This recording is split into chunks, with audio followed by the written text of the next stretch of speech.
Hi, my name's Amy Johnston, and this is my intro video for EDL 853. A little bit about myself. I live southwest of Topeka in the country, and with my husband and my three kids. I graduated from ESU for my undergrad and my graduate.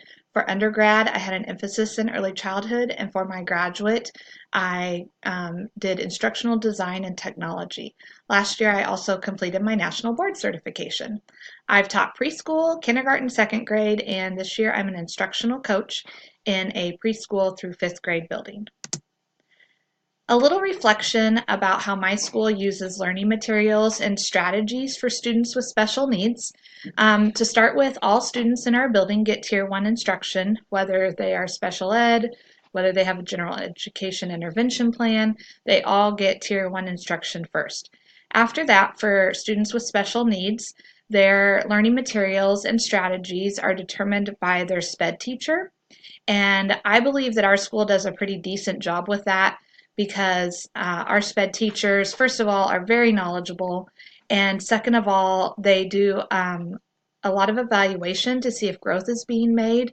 And if growth isn't being made, then there are alterations made to the materials and the strategies.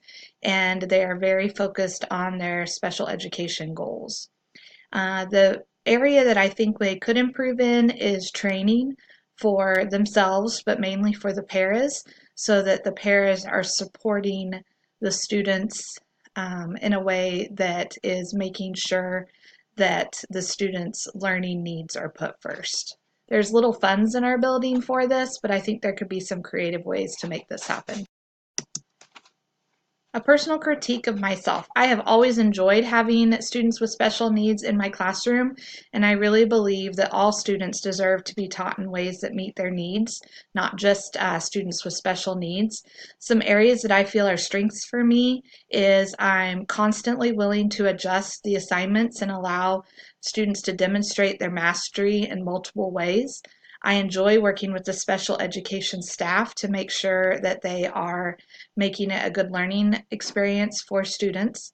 And I am very reflective on ways to improve, and I enjoy thinking out loud with special education teachers and paras where students aren't showing the success that I would like or that they would like.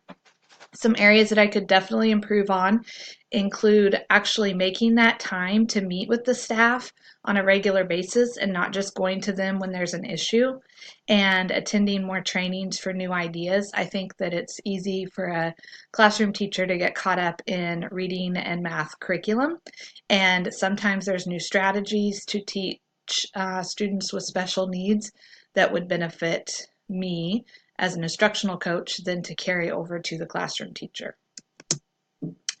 If I were allowed to make a plan to improve, it's my first year in the building, and so I've actually thought quite a bit about this. The first thing I would do is within the master schedule, I would create a time for the classroom teachers, the SPED teacher, and the paras to collaborate and plan together. I've seen this done in a building at one time, and it allowed for everyone to be proactive rather than reactive. I would also advocate for training the paras with appropriate way to support students. I was able actually to do a para training at one time to explain the math standards and appropriate ways to use the manipulatives, and I felt like that was very effective, and given the opportunity I could see lots of future areas that paras could be trained in or taught. The third way is I would schedule a monthly meeting with the SPED paras to reflect on achievement and improvement for students that are identified for special education with me as an administrator or with the other administrators. I think that being a SPED teacher could be very lonely and sometimes feel like they've tried all their tricks. So I would like to encourage the SPED staff that way.